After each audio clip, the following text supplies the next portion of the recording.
हम लोग पिछले कुछ दिनों से क्या पढ़ रहे हैं, क्षेत्रमिति यानी कि मेंसुरेशन।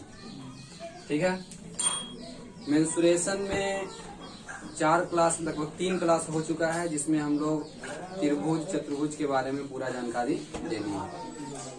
लगभग 3 से 4 तरह का त्रिभुज का उसका क्षेत्रफल कैसे निकलता है, परिमाप कैसे निकलता है, उसका ऊंचाई क्या होता है, उसका फॉर्मूला निकालनी है। उसके बाद फिर आए थे चतुर्भुज। चतुर्भुज में भी आपका 2 सेशन चला और दोनों सेशन में 3-3 चतुर्भुज को बताया गया। 6 चतुर्भुज टोटल हुआ था। चतुर्भुज का थ्योरी खत्म हो गया था। उसका कौन कौन था आपका, वर्ग का क्षेत्रफल परिमाप विकर्ण कैसे निकालते हैं, आयत का क्षेत्रफल परिमाप विकर्ण कैसे निकालते हैं, या फिर सम चतुर्भुज का क्षेत्रफल या परिमाप क्या फॉर्मूला क्या होता है, समांतर का, समलंब का, और फिर साथ में एक एक्स्ट्रा था पतंग। ठीक है, पतंग के साथ हम लोग क्षेत्रमिति का चतुर्भुज वाला सेशन क्या कर लिए, खत्म कर दिए, थ्योरी उसका खत्म है। अब हम लोग पढ़ेंगे, आज से स्टार्ट होगा क्षेत्रमिति वृत्त, सर्कल से रिलेटेड जितना भी थ्योरी रहेगा आपको बताया जाएगा। ठीक है, आपका वृत्त क्या है, अर्धवृत्त क्या है, उसका क्षेत्रफल क्या होगा, अर्धवृत्त का क्षेत्रफल क्या होगा, अर्धवृत्त का परिमाप क्या होगा, वृत्त का परिधि क्या होता है, मतलब जितना वृत्त का त्रिज्या खंड क्या है, चाप क्या है, जीवा क्या है, जितना से हो सकता है वृत्त के बारे में उतना बताया जाएगा। ठीक है, चलिए शुरू करते हैं।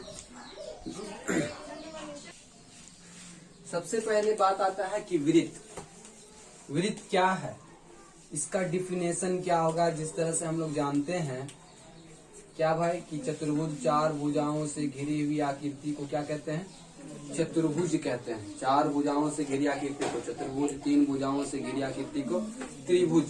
और वृत्त का क्या परिभाषा है, ठीक है, वृत्त। तो वृत्त का क्या भाई, वृत्त आप लोग जानते होंगे, बिल्कुल गोल आकृति, वो क्या कहलाता है, वृत्त कहलाता है। तो ऐसे बोलिएगा, बिल्कुल गोल आकृति। इसका परिभाषा होता है किसी केंद्र से, क्या किसी बिंदु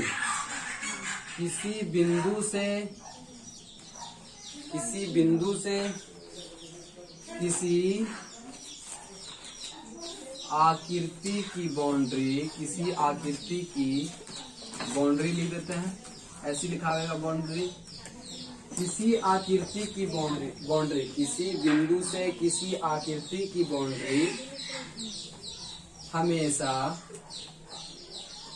बराबर दूरी पर हो, क्या हो, बराबर दूरी पर हो,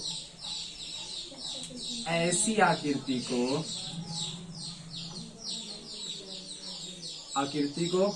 क्या कहते हैं, वृत्त कहते हैं। ऐसी आकृति को वृत्त कहते हैं।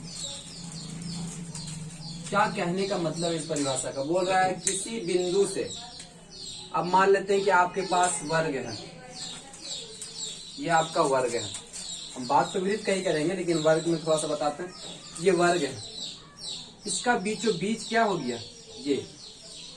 पर गौर कीजिए, क्या इस बिंदु से सभी बाउंड्री बराबर दूरी पे है? आप बोलिएगा क्या चाहिए कि देखिए सर, ये भी उतने बड़ा हमें दिख रहा है, ये भी उतने बड़ा दिख रहा है, ये भी उतने बड़ा दिख रहा है, और ये भी उतने ही बड़ा दिख रहा है। तो आप कह सकते हैं ना कि सभी एक बिंदु से इसका जितना ही बाउंड्री है सब बराबर दूरी पे है? तो नहीं, कोना देखिए कितना बड़ा हो जा रहा है।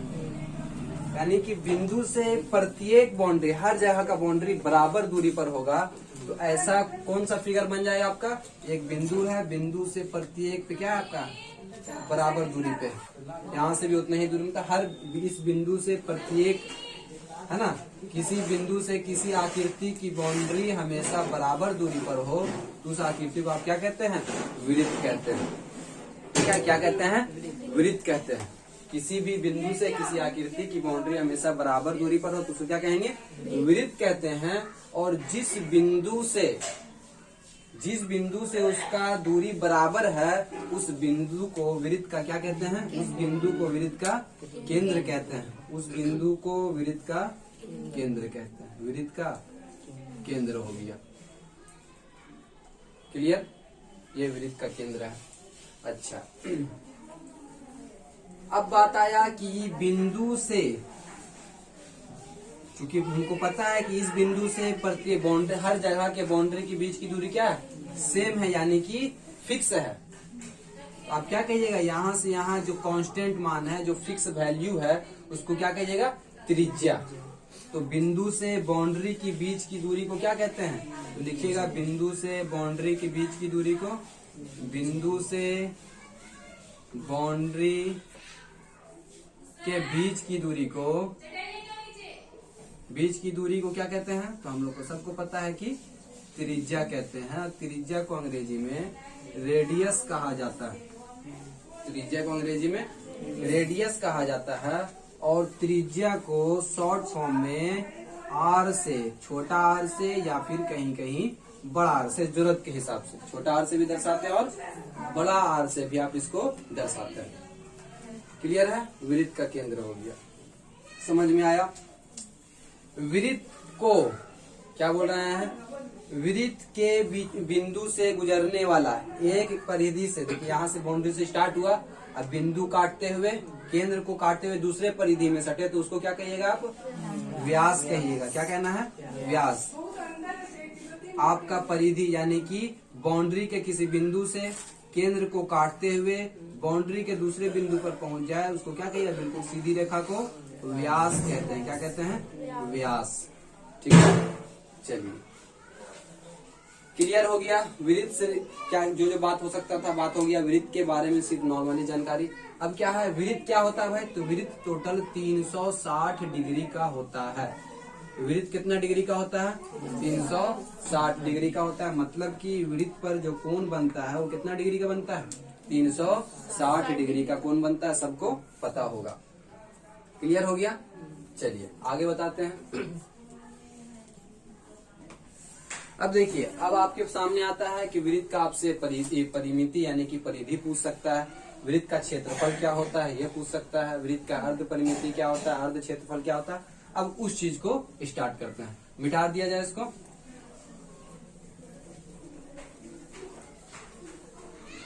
हम ध्यान से समझना है फॉर्मूला कैसे आता है, बिन फॉर्मूला के भी आप लोग क्या कर सकते हैं, हम लोग बना सकते हैं मैथ को।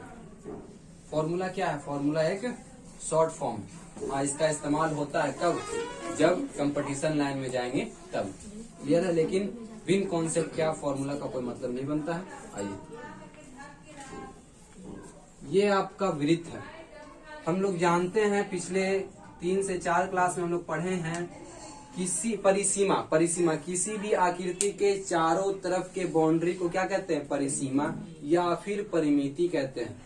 और हम कह रहे थे बार बार कि इसी वृत्त के केस में वृत्त के आकृति हो गया, आकृति के चारों तरफ बाउंड्री को इस केस में क्या कहिएगा, परिधि।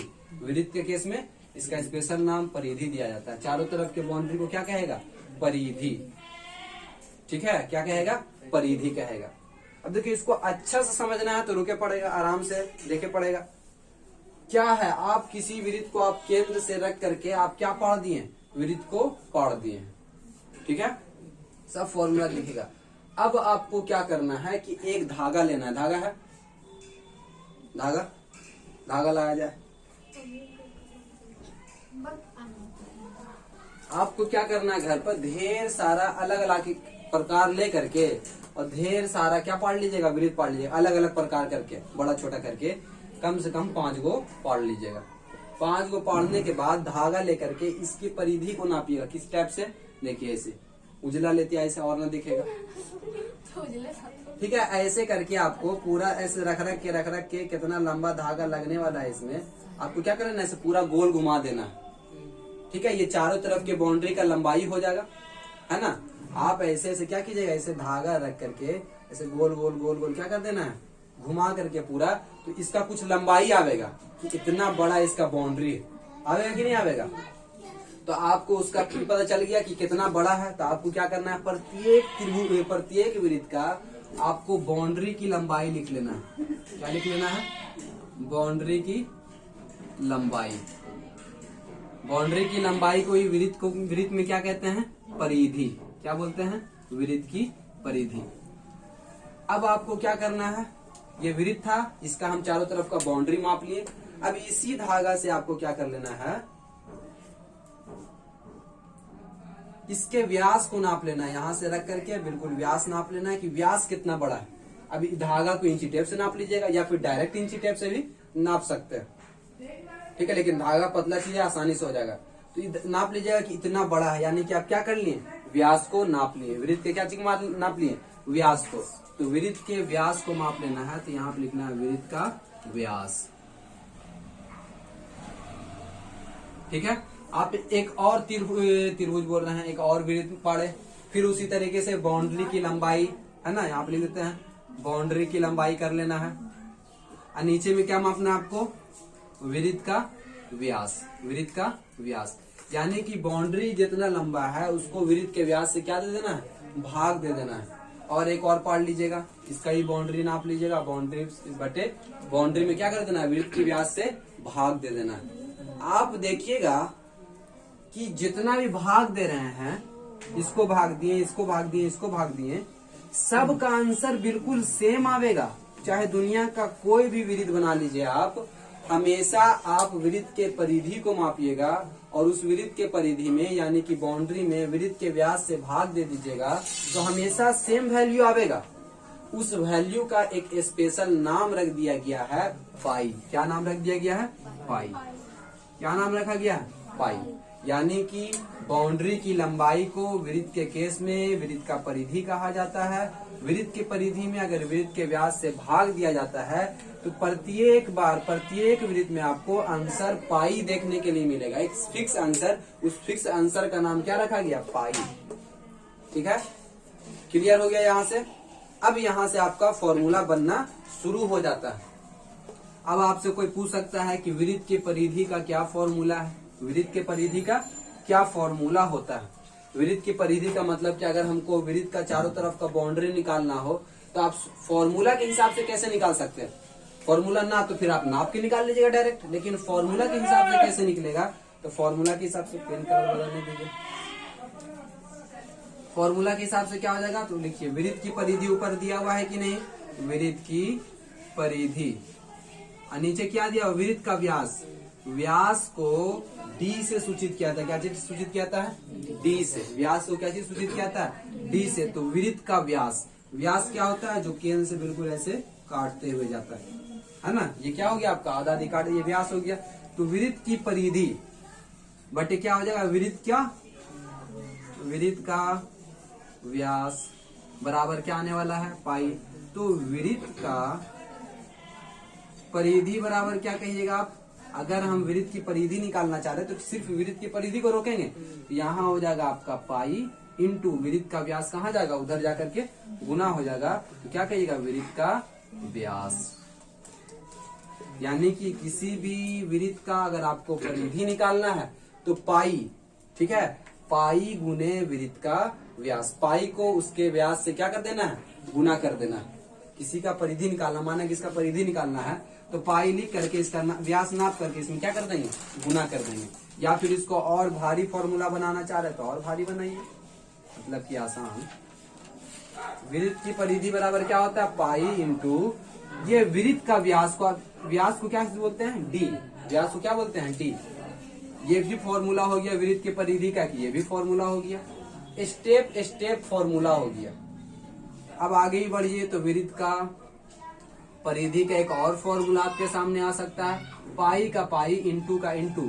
अब गौर कीजिए ये जो व्यास है, ये जो व्यास है, व्यास में एक त्रिज्या प्लस एक और त्रिज्या, यानी कि इस व्यास में क्या त्रिज्या, दो त्रिज्या है, यानी कि पाई इंटू क्या है, 2r। यानी कि वृत्त की परिधि का आपका एक और फॉर्मूला 2 पाई r निकल करके आता है ना, 2 पाई r निकल के आता है।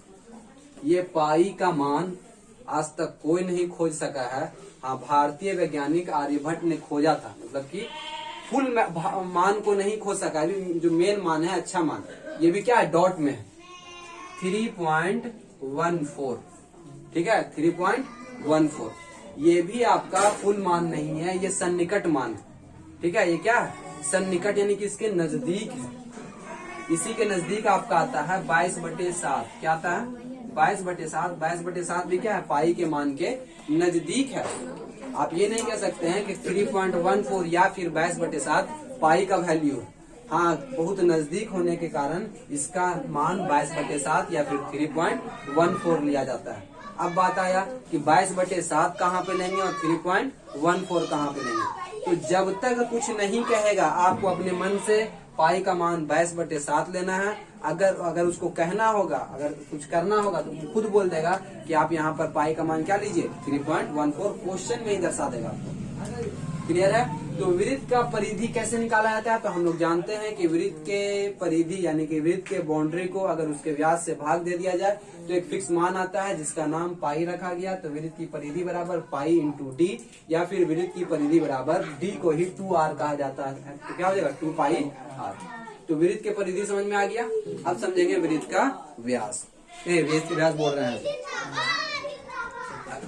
इसी से आपका ये भी आ सकता है कि वृत्त का त्रिज्या का फॉर्मूला क्या है। वृत्त के त्रिज्या, अगर वृत्त का त्रिज्या निकालना होगा तब क्या फॉर्मूला है, तो भी आप निकाल लीजिए कि वृत्त का त्रिज्या क्या फॉर्मूला हो जाएगा। आर को रोक लीजिए, बाकी सबको क्या कर दीजिए इधर भेज दिए। तो क्या हो जाएगा आर बराबर वृत्त का परिधि जो फॉर्मूला होता है ना बाबू, अपने से बना सकते हैं आप, बहुत सा फॉर्मूला अनगिनत बना सकते हैं आप। आर 2π क्या कर दीजिएगा नीचे आ जाएगा। तो वृत्त के त्रिज्या निकालने का आर एक ये फॉर्मूला हो गया। और भी वृत्त का आर त्रिज्या निकालने का बहुत सारा फॉर्मूला निकल सकता है। ठीक है, इसलिए आपको क्या करना, कॉन्सेप्ट पे ध्यान देना कि कैसे निकलेगा। फॉर्मूला उतना आपको रटना नहीं है, हाँ बाद में जब इस्तेमाल करना शुरू करेंगे तो उसको क्या करेंगे रटेंगे। और देखिए ये आपका क्या था, वृत्त था। वृत्त के परिधि का क्या फॉर्मूला निकला था कि वृत्त का परिधि अगर निकालना हो तो 2 को पाई और r से गुना कर देते हैं, 2πr। ठीक है।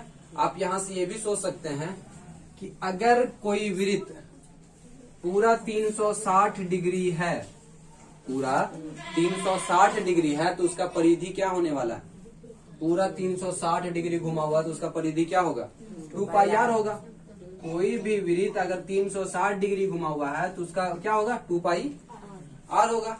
अगर 180 डिग्री घुमा हुआ है तब, यानी कि ऐसे करके ऐसे सिर्फ 180 का मतलब क्या हो जाता है ये, तब फिर क्या हो जाएगा इसका πr। तो आपको बस इतना ध्यान रखना है कि 360 डिग्री अगर कोई वृत्त घुमा रहता है तो उसका परिधि क्या होता है 2πr होता है। ठीक है, कॉन्सेप्ट है छोटा छोटा, इसी से फॉर्मूला सी होता है, पता तो सब कुछ रहता है। चलिए वृत्त का हम लोग क्या निकालते हैं, क्षेत्रफल क्या होता है। वृत्त का क्या होता है, वृत्त का क्षेत्रफल तो πr² होता है। कैसे निकलता है देखिए, वृत्त का क्षेत्रफल। अब आपको क्या करना है कि एक वृत्त पाड़ लेना है। हम लोग त्रिभुज का क्षेत्रफल निकालने के लिए सीखे हुए हैं, चतुर्भुज का क्षेत्रफल निकालने के लिए सीखे हुए हैं। उसके बाद हमारे सामने किसी भी तरह का परेशानी आ रहा था तो हम उस आकृति को, कोई भयंकर आकृति को, चाहे त्रिभुज में बदल रहे थे चाहे चतुर्भुज में बदल दे रहे थे, और ऐसा करके उसका क्षेत्रफल निकाल ले रहे थे। उसी तरीके से इसका क्या है, ये वृत्त है। वृत्त का हम लोग क्या करेंगे, डायरेक्ट नहीं निकाल सकते हैं, इसलिए इसको हम त्रिभुज या फिर चतुर्भुज में बांट करके क्या कर लेते हैं, इसका क्षेत्रफल निकाल लेते हैं। आपको क्या करना है, इसको बराबर बराबर खंड में बांट देना है। इसको वृत्त का खंड कहते हैं। क्या कहते हैं, वृत्त का खंड। आगे अभी पढ़ने वाले हैं और बढ़िया बताएंगे। त्रिज्या खंड कहते हैं, वृत्त का खंड किसको कहते हैं, सब पता चलेगा। आपको बराबर बराबर भागों में बांट देना है इसको। क्लियर है, बराबर बराबर भाग में बांट दिए। अब देखिए इसको हम 1 नाम दे देते हैं, 2 नाम दे देते हैं, इसका 3रा नंबर, 4था नंबर, 5वां नंबर, 6ठा नंबर, 7वां नंबर और 8वां नंबर। हम क्या करते हैं, इसमें से कट को निकालते हैं। आपको क्या कर लिए हैं, बराबर बराबर भाग में कट कर लिए हैं। अब इस कट को हम निकालते हैं। पहला नंबर को हम सजा रहे हैं, देखिए इसको,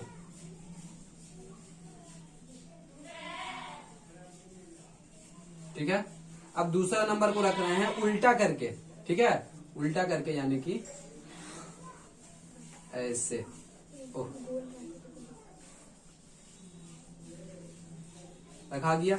ये दूसरा नंबर रखाया, पहला दूसरा। अब तीसरा को अब ऐसे करके रखते हैं, तीसरा को ऐसे रख दीजिएगा। चौथा को अब ये तीसरा हो गया, चौथा को ऐसे पलट कर रख देते हैं, चौथा रखा गया, पांचवा कहाँ गया, चौथा पांचवा को आप ऐसे उल्ट के रख दीजिए, ये पांचवा हो गया। छठा इसको ऐसे रख देते हैं, ठीक है। सातवां को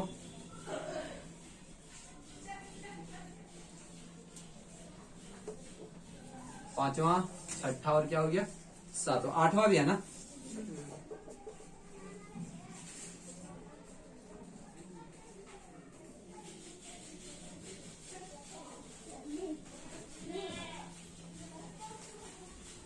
यार गलती हो जा रहा, ये क्या हो गया आपका, आठवां हो गया।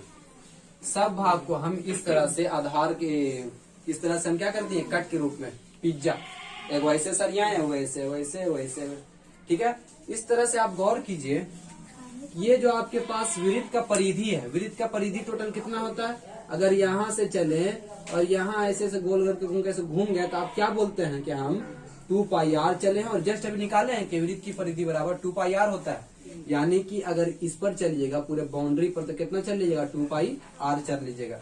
अब इस पर गौर करना है कि इसका जो वृत्त का परिधि है कट होकर के कहाँ कहाँ चला गया।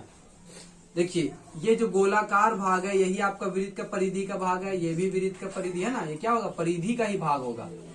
और जितना परिधि का भाग था आधा ऊपर आधा नीचे में बट गया, यानी कि टोटल आपका कितना होता है, वृत्त का परिधि 2 पाई आर होता है, और आधा आपका वृत्त का परिधि नीचे आ गया है, आधा ऊपर चल गया है। यानी कि अगर यहाँ से यहाँ चलिएगा पूरा ऐसे ऐसे चल के तो कितना चल लीजिएगा, पाई आर चल लीजिएगा।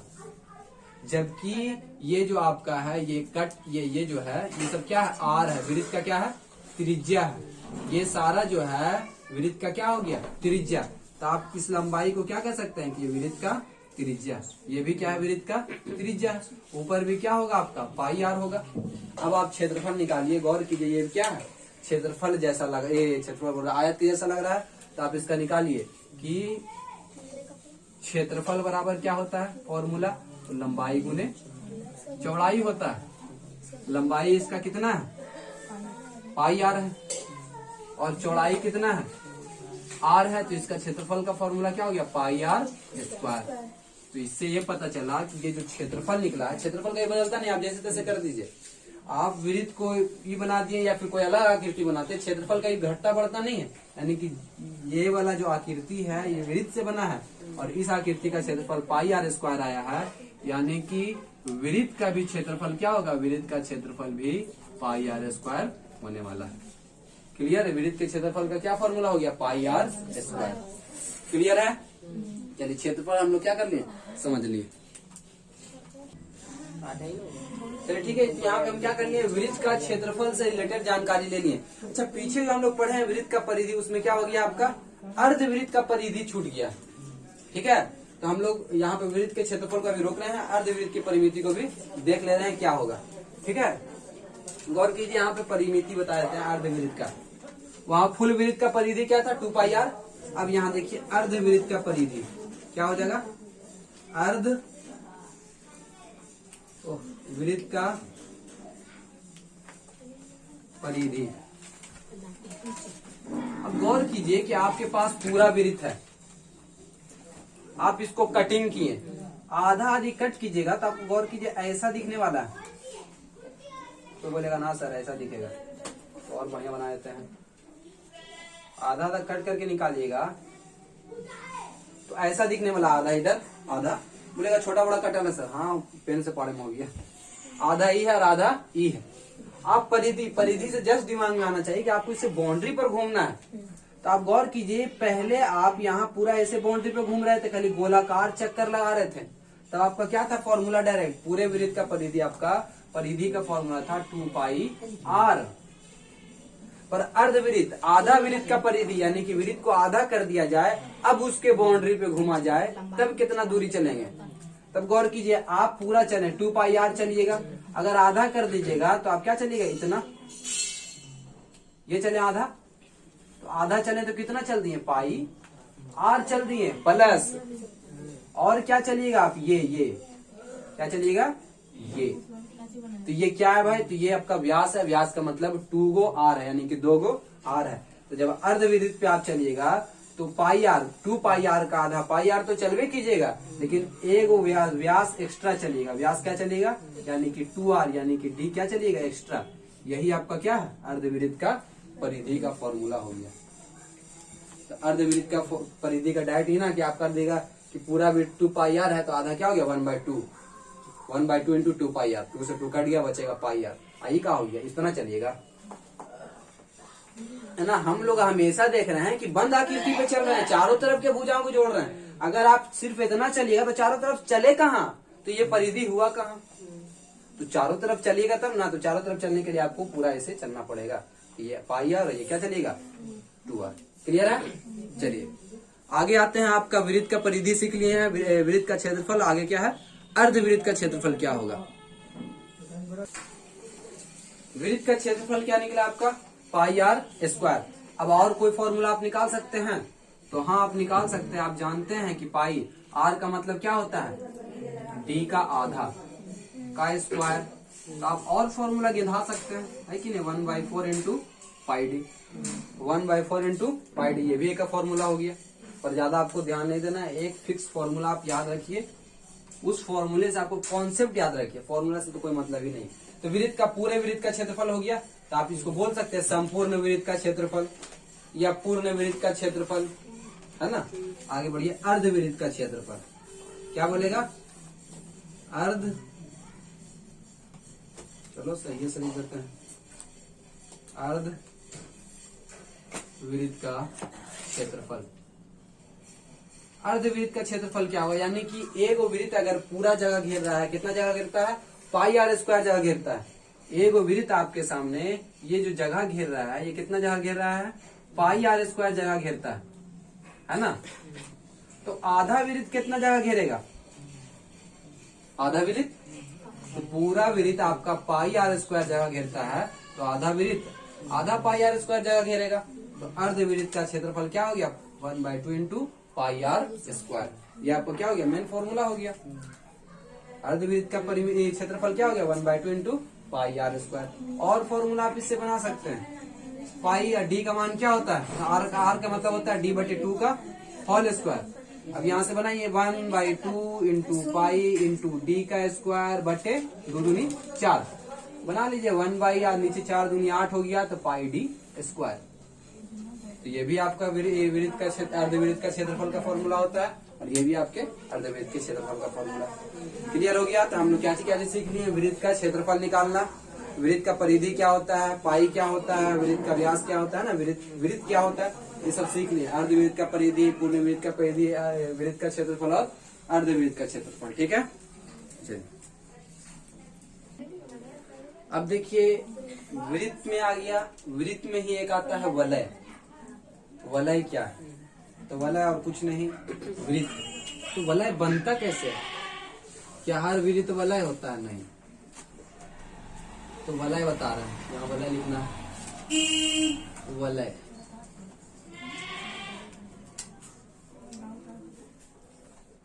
दो वृत्त एक ही केंद्र से बनाने पर जो आकृति बनता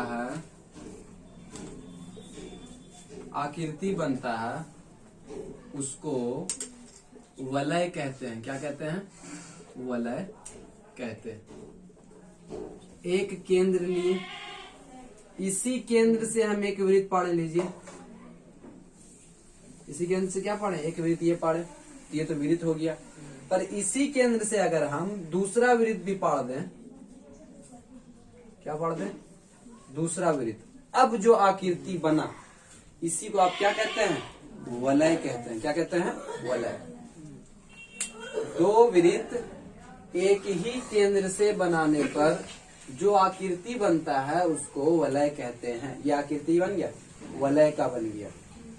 इसको कहा जाता है, वलय को सकेंद्रीय, क्या बोला जाता है, सकेंद्रीय वृत्त। यानी कि दोनों का केंद्र क्या रहता है, समान रहता है, जो इसका केंद्र है इस वृत्त का, वही इस वृत्त बड़े वृत्त का भी क्या है, केंद्र है। तो 100 केंद्रीय वृत्त को ही वलय कहा जाता है। अब ये वलय का सबसे अच्छा उदाहरण देख लीजिए, वासर। देखा नट बोल्ट में जो आपका देता है वासर, वासर को आप वलय कहते हैं। क्या अभी हम जो फिगर बना दिए हैं ये वलय जैसा आपको लग रहा होगा, हम बोल दें कि वलय है, पर ऐसे वृत्त को पाड़ा हुआ है, वो वृत्त पाड़ा हुआ, बीच में छेद रहेगा, छिद्र रहेगा, तब उसको आप वलय कह सकते हैं। ना कि ऐसे पाड़ दीजिए अब बोलेगा वलय, ठीक है। अब बोलिएगा सर तब तो यहाँ पे वलय नहीं हुआ क्योंकि आप छेद नहीं किए हुए। अरे हर जगह छिद्र करना पॉसिबल नहीं, कैसे छिद्र करेगा आदमी, होल कैसे करते हैं, बोर्डे खत्म हो जाएगा, है ना। तो आपको जो वासर को देख करके ये वासर क्या कहलाता है, वलय। वासे वासर, वासे वलय, इतना अच्छा तो आ गया। तो उसमें क्या रहता है, एक छोटा वृत्त रहता है, एक बड़ा वृत्त रहता है, दोनों का केंद्र क्या रहता है, बिल्कुल सेम रहता है, ठीक है। चलिए तो वलय समझ में आया कि दो वृत्त एक ही केंद्र से बने होने पर जो आकृति बनता है उसको क्या कहते हैं, क्षेत्र, वलय कहते हैं। अब आता है वलय का क्षेत्रफल क्या होता है। वलय का क्षेत्रफल मतलब जगह घेरना। क्या हो गया, जगह घेरना। तो वलय कितना जगह घेरता था, हम यहाँ लिखते हैं वलय का क्षेत्रफल। अच्छा, वलय में क्या गो परिमिति हो जाएगा आपका, 2 गो परिधि हो जाएगा। एगो छोटे वलय का छोटे वृत्त का परिधि, एगो बड़े वृत्त का परिधि। पर वलय का क्षेत्रफल पूछेगा तो आपका ये वलय है, ये तो होल रहता है, ये कोई जगह नहीं घेरता है। घेरता असल में आपका ये जगह है। क्या जगह घेरता है, पूरा ये जगह घेरता है। क्लियर है। तो जो आपका वलय होता है इसमें तो होल होता है, ये कोई जगह नहीं घेरता, जगह घेरता है ये वाला पार्ट। अब बोलिए इसका क्षेत्रफल निकालना, कैसे निकालेंगे, हाँ ये पूरा आपका बड़ा क्षेत्रफल है। अगर पूरे वृत्त का एक वृत्त रहता है तो पूरा क्षेत्रफल क्या होता आपका, ये होता। पर पूरे क्षेत्रफल में से छोटे वृत्त इतना का क्षेत्रफल अगर घटा दें तो आपका जो क्षेत्रफल गिराया है ये वाला रहेगा, निकल जाएगा। इसलिए हम क्या करेंगे, वलय का क्षेत्रफल बराबर बड़े वृत्त का क्षेत्रफल छोटे माइनस छोटे वृत्त का क्षेत्रफल, यानी कि बड़े वृत्त में से बड़े वृत्त के क्षेत्रफल में से अगर छोटा वृत्त का क्षेत्रफल घटा दिया जाए तो क्या हो जाएगा, वलय का क्षेत्रफल निकल जाएगा। समझ में आ रहा है। फटाफट इधर देखो, इधर सब वलय लिख रहा हूं। बड़ा वृत्त का क्षेत्रफल में से माइनस घटा देंगे, क्या घटा देंगे, तो छोटे वृत्त का क्षेत्रफल, छोटा वृत्त का क्षेत्रफल। ऐसा करने से क्या होगा, देखिए ये आपका बड़ा वृत्त है, इसका क्षेत्रफल निकालिए कितना क्षेत्रफल है, और बीच में होल करके से काट करके हटा दिए, तो जितना बड़ा काट के हटाए हैं उसका क्षेत्रफल निकाल लेंगे कि छोटे वृत्त का क्षेत्रफल कितना है। तो जो बचेगा उसका क्या हो जाएगा, आपका वलय का क्षेत्रफल क्या आना शुरू हो जाएगा। तो बड़ा वृत्त का क्षेत्रफल माइनस छोटा वृत्त का क्षेत्रफल, क्योंकि यहाँ पर एगो बड़ा वृत्त का परिधि है, परिधि बोल रहे हैं, बड़ा वृत्त का त्रिज्या है, एगो छोटा वृत्त का त्रिज्या है, इसलिए छोटे वृत्त को आर और बड़े वृत्त के त्रिज्या को बिग आर से सूचित करते हैं।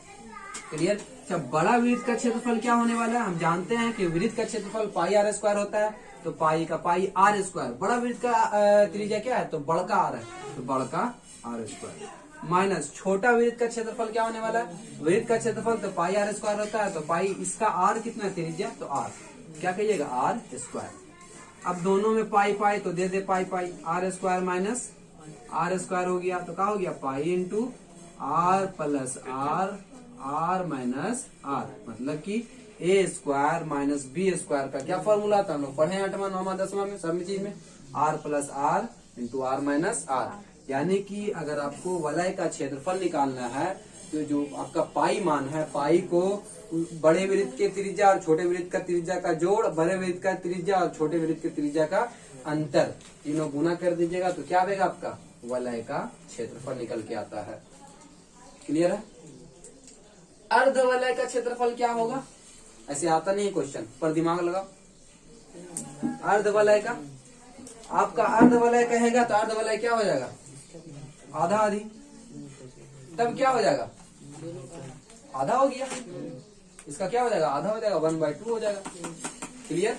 परिधि के केस में क्या हो जाता है, खाली ये एक्स्ट्रा आ जाता है, चारों तरफ का बाउंड्री का बात होता है उसमें, इसलिए आप खाली इतना में नहीं घूम सकते हैं, पूरे बाउंड्री चक्कर लगाना पड़ेगा आपको। क्लियर हो गया। वलय का क्षेत्रफल काफी आसान है, बड़ा वृत्त का क्षेत्रफल माइनस छोटा वृत्त का क्षेत्रफल, ना फॉर्मूला याद है ऐसे भी कर सकते हैं। क्लियर है। आगे आइए। अब यहाँ पे क्या कर लिए, अब पढ़ लिए। अब हम लोग पढ़ेंगे त्रिज्या खंड क्या होता है, वृत्त खंड क्या होता है, चाप क्या होता है, जीवा क्या होता है, इसको पढ़ते हैं अब। ठीक है, ये भी काफी आसान है, इसको मिटा देते हैं। आइए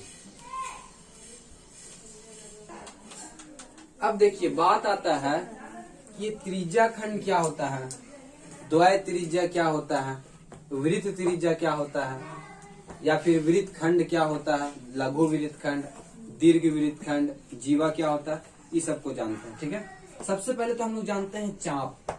चाप क्या होता है? सरा वो बिरयानी चाप ना करना है, ठीक है, इधर ध्यान दो। चाप आपका ये ऐसे हम लिए, किसी केंद्र से ऐसे घुमाए, थोड़ा सा घुमाए तो क्या कहलाया, यही चाप हुआ। ठीक है, यही आपका क्या हो गया, चाप हो गया। आप ऐसे घुमा दिए, ये भी क्या हो गया, चाप हो गया। आप क्या किए, इतना घुमा दिए, ये भी क्या हो गया, चाप हो गया, है ना। आप जो अभी कर रहे थे, कुछ लेसन पढ़े थे इससे पहले, क्या किए थे, हल्का सा ऐसे काटते थे, इधर से चाप लेते थे, इधर से भी हल्का सा चाप लेते थे। ये क्या हो गया, 90 डिग्री कोण बन गया। तो यही चाप हुआ, हल्का सा किसी प्रकार से लेकर के ऐसे घुमा देना, चाप हो गया। ठीक है, चाप क्लियर है, मिटा देते हैं।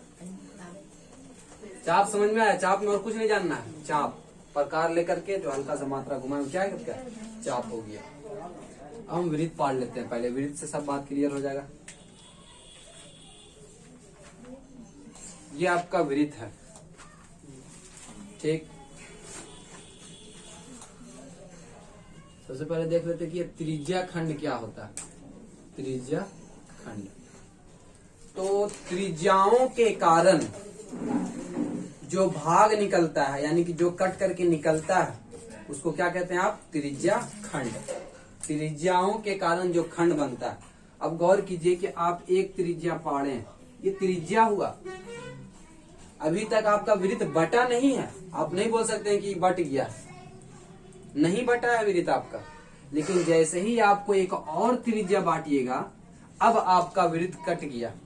क्या हो गया, जैसे कि एगो रोटी लाए और एक तरफ से ऐसे छोड़ी चला के छोड़ दे, या फिर बर्थडे हो रहा है क्या करो, और इतनी सा काट के ऐसे कट करके छोड़ दे, तो निकलेगा चाप, त्रिज्या खंड निकलेगा।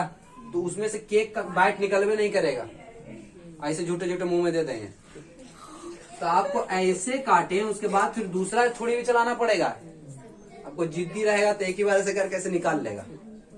तो आपको दो त्रिज्या, तो त्रिज्याओं के कारण जो वृत्त का भाग निकलता है उसको क्या बोलते हैं, त्रिज्या खंड कहते हैं। क्या कहते हैं, त्रिज्या खंड। इसी को हम लोग वृत्त का खंड भी कहते हैं, क्योंकि वृत्त से अलग हुआ, इसको क्या बोलते हैं, आपको वृत्त खंड भी कहते हैं। तो त्रिज्या खंड बोले चाहे वृत्त खंड बोले, बात क्या है, बिल्कुल सेम। कोई कंफ्यूजन? ये त्रिज्या खंड ज्यादा इस्तेमाल होता है, त्रिज्या खंड। और तीसरा है आपका द्वय त्रिज्य। क्या होता है, द्वय त्रिज्या, दो त्रिज्याओं से ये क्या बनता है, खंड कैसे बनता है, द्वय त्रिज्य, दो त्रिज्याओं से, इसलिए इसका नाम क्या है, द्वय त्रिज्य। तो त्रिज्या खंड बोले, वृत्त खंड बोले, या फिर द्वय त्रिज्य बोले, बात आपका क्या होता है, यही त्रिज्या खंड, यही क्या हो गया आपका, त्रिज्या खंड। ना समझ में आ रहा है ना, यही आपका क्या होगा, त्रिज्या खंड, जो आपका लिखा हुआ। इसी का आपसे पूछ सकता है कि इसका परिमिति क्या होता है, त्रिज्या खंड का परिमिति क्या होता है। त्रिज्या खंड का बोले, ये तो ना बोलेगा कि अर्ध परिमिति होता है त्रिज्या खंड का। अरे तो खुद कटल है, उसको आधा काल काटेगा, है ना, उसको नहीं काटेगा आधा। आपको डायरेक्ट पूछेगा कि त्रिज्या खंड का परिमिति क्या होता है, और त्रिज्या खंड, अच्छा परिमिति बोलना सही रहेगा कि परिधि बोलना सही रहेगा। अब इसमें भुजा आ गया, तब इसका क्या कहना है, परिमिति कहते हैं हम लोग। त्रिज्या खंड का परिमिति बताइए। तो यही आपको क्या है, दो त्रिज्याओं से जो खंड बन करके निकलता है उसको क्या बोलते हैं, त्रिज्या खंड। उसी को आप लोग वृत्त खंड भी कहते हैं, वृत्त का भाग, या फिर द्वय त्रिज्य भी कहते हैं। अब इसका निकालना हमको परिमिति। तो आप गौर कीजिए कि ये क्या हो जाएगा, ऐसे निकलेगा, इसमें से करके का कि हम निकाल लिए, क्या कर लिए हैं, निकाल लिए हैं, निकाल लिए हैं। अब देखिए हम त्रिज्या खंड को क्या कर लिए हैं, निकाल लिए, और आपसे पूछ रहे हैं कि इस त्रिज्या खंड का परिमिति क्या होगा, इस त्रिज्या खंड का परिमिति क्या होगा। तो आप सोचिए कि परिमिति आपको चलना है, यानी कि चारों तरफ इसका चल देना है, जोड़ देना है, कितना चलना है। तो आप चलिएगा यहां से शुरू कीजिए, ठीक है, आप जो चल रहे हैं यहां से शुरू करते हैं। चलिए इधर मुही, इधर चले, तो क्या चले आप, हम निकाल रहे हैं यहाँ पे त्रिज्या, क्या निकालना जा रहा है, त्रिज्या खंड का परिमिति निकालना चाह रहे हैं। तो परिमिति क्या होता है, चारों तरफ के बाउंड्री को चल देना।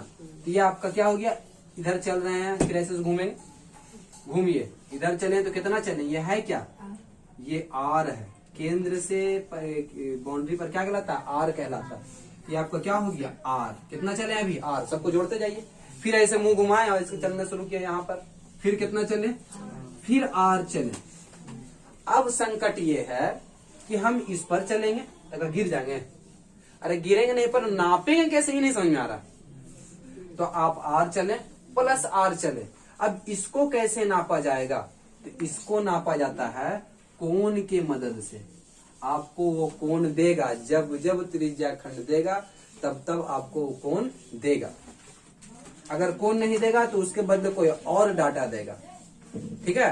तो आपको यहाँ पे कोण दे देगा कि 60 डिग्री का त्रिज्या खंड है, 50 डिग्री का त्रिज्या खंड है, 40 डिग्री का त्रिज्या खंड है। तो त्रिज्या खंड का मतलब त्रिज्याओं के बीच का कोण, ये कोण दे देगा थीटा डिग्री। कुछ भी कोण दे सकता है, इसलिए हम मान लिए कुछ भी, यानी कि थीटा 50 दे सकता है, 40 दे सकता है, 60 दे सकता है, 70 दे सकता है। क्लियर है। तो आपको इसका लंबाई ज्ञात करना है। तो 8वां में आइए आप, 8वां में पढ़े एक एक नियम, एगो बिस्कुट का दाम इतना, तो 10 गो बिस्कुट का दाम कितना, पढ़े ना। आइए वही पढ़ रहा है। हम जानते हैं कि 360 डिग्री अगर मेरा घूम जाते हैं तो जो हम कितना चल लेते हैं, परिधि के हिसाब से हम कितना चल लेते हैं, 2 पाई आर हम चल लेते हैं। तो 1 डिग्री अगर चलेंगे तो कितना चलेंगे, 2 पाई आर बटे 360। अगर थीटा डिग्री चलते हैं तब, यानी कि 10 डिग्री तो गुने 10, 20 डिग्री तो क्या हो जाएगा गुने 20, 30 डिग्री तो गुने 30, है ना। समझ में आ रहा है, क्लियर। तो उसी तरीके से हम बोल रहे हैं कि थीटा डिग्री चल रहे हैं तब आप कितना चलिएगा, 2 पाई आर थीटा बटे 360। अब 2 से इसको काटिए तो क्या हो जाएगी, pi are theta by 180, pi are theta by 100। अब गौर कीजिए ये किसका लंबाई है, ये चाप का लंबाई है। क्या चीज का लंबाई है, बताए थे अभी जस्ट की चाप क्या होता है, ये चाप हो गया। हम इस चाप की लंबाई को क्या कर लिए हैं, ज्ञात कर लिए हैं। तो आपको फॉर्मूला पूछ सकता है कि चाप का क्या फॉर्मूला होता है, या फिर चाप पर प्रश्न नहीं पूछ सकता कि चाप कितना लंबा। तो ये कितना लंबा निकल के आया, पाई आर थीटा बटे 180। तो आप यहाँ चले आर, फिर यहाँ चले आर, और फिर यहाँ चले, कितना निकल के आया, चाप। चाप निकल के आया क्या, पाई आर थीटा बाई 180 चले हैं। तो इसको जोड़ लीजिए, R plus pi are theta बटे 180 डिग्री, ठीक है। चलिए आगे आते हैं, इसको ऐसे बनाते हैं। आर कितना, अभी ट्रिपल आर फिल्म है ना, r 2R plus pi are theta by 180। आर एकरों में, आर एकरे में दे दो तो भाई दे दो। आर ले लिए, कहा गया 2 प्लस पाई थीटा बटे 180 डिग्री। यही आपका क्या है, त्रिज्या खंड का परिमिति का फॉर्मूला हो गया। त्रिज्या खंड का परिमिति का फॉर्मूला क्या है, ये। परिमिति का मतलब क्या, चारों तरफ घूम जाना, ऐसे चले ऐसे चले। अब संकट आया कि इसका लंबाई कितना है, तो हमको पता है कि 360 डिग्री चल रहे हैं, घूमते हैं। तो परिधि के केस में हम कितना चल लेते हैं, 2 पाई आर चल लेते हैं। अगर 360 चलते तो कितना चल लेते हैं 2 पाई r चल लेते हैं, तो 1 डिग्री चलेंगे तो 2 पाई r बाई 360, तो थीटा डिग्री चलेंगे तो कुछ बोलते 20 डिग्री का त्रिज्या खंड है तो 20 यहाँ दे देंगे, अपने आप लंबाई निकल के आ जाएगा। नहीं पता था और नहीं पता उस चीज से क्या निकलता, आपका फॉर्मूला निकल के आता। तो पता चला त्रिज्या खंड का परिमिति का क्या फॉर्मूला होता है, काफी आसान था। त्रिज्या खंड तो काफी आसान है, भारी है। आइए आप गौर कीजिए, अब आपको जिस तरह से हम क्या पढ़े चाप का परिधि, अब हम पढ़ेंगे, इधर ध्यान दो, ये बाबू साहब इधर ध्यान दो, शांति रहो। अब पढ़ेंगे चाप का क्षेत्रफल। ये आपका चाप बोल रहे हैं जी, त्रिज्या खंड का क्षेत्रफल, त्रिज्या खंड का क्षेत्रफल, ये आपको क्या हो गया त्रिज्या खंड, ये क्या हो गया आपका, ये वाला जो भाग है ये क्या हो गया त्रिज्या खंड। इसको हम रख देते हैं। बोलेगा ये कितना जगह घेर रहा है ना, तब इसका क्षेत्रफल कैसे निकालेंगे, तो हम लोग जानते हैं किसी का भी क्षेत्रफल क्या होता है लंबाई गुने, पर इसमें वो बात नहीं है। क्लियर है। आप इसको क्या कीजिएगा, निकालें इसको, तो क्या कर लिए हैं, निकाल लिए हैं, काट करके निकाल लिए, काट करके इसको निकाले। बोल रहा है कि इसका क्षेत्रफल क्या होगा। हम अभी जस्ट कहें कि आपको त्रिज्या खंड देगा तो आपको बतावेगा कि कितना डिग्री का है, कितना डिग्री का है, तो बता दे। नहीं पता है कितना डिग्री है तो क्या बोलेगा थीटा डिग्री। अब गौर कीजिए, जिस तरह से 360 डिग्री अगर कोई चीज वृत्त है तो उसका परिधि क्या होने वाला है 2 पाई r होने वाला है। हाँ, परिधि क्या हो जाएगा 2 पाई r। लेकिन हम यहाँ पे ले लेते, पहले फॉर्मूला ले लेते हैं। त्रिज्या क्या निकाल रहे हैं, त्रिज्या खंड का क्या निकाल रहा है, क्षेत्रफल निकाल रहा है। अब क्या होगा कि त्रिज्या खंड का क्षेत्रफल हम जानते हैं कि 360 डिग्री अगर चलते हैं तो वृत्त का क्षेत्रफल खुद निकल के आता है पाई आर स्क्वायर। तब 1 डिग्री चलेंगे तब पाई आर स्क्वायर बाई 360। अगर थीटा डिग्री चल दिए तो पाई आर स्क्वायर थीटा बाई 360। यही सबसे आसान फॉर्मूला था। यानी कि त्रिज्या खंड का फॉर्मूला क्या होता है pi r square theta by 360, pi square theta by 360 त्रिज्या खंड का हो गया। आगे हम लोग अगले क्लास में पढ़ेंगे, क्योंकि सेशन लंबा हो गया है। तो वृत्त खंड क्या होता है, जीवा क्या होता है, लघु वृत्त खंड, दीर्घ वृत्त खंड, उसका क्षेत्रफल, उसका आयतन है ना, हम क्या करेंगे जानेंगे। ठीक है, आज के लिए इतना ही। लाइक कीजिए, सब्सक्राइब कीजिए और ज्यादा से ज्यादा शेयर कर देना है। ठीक है, आज के लिए इतना ही। बेल आइकन को दबा दीजिए।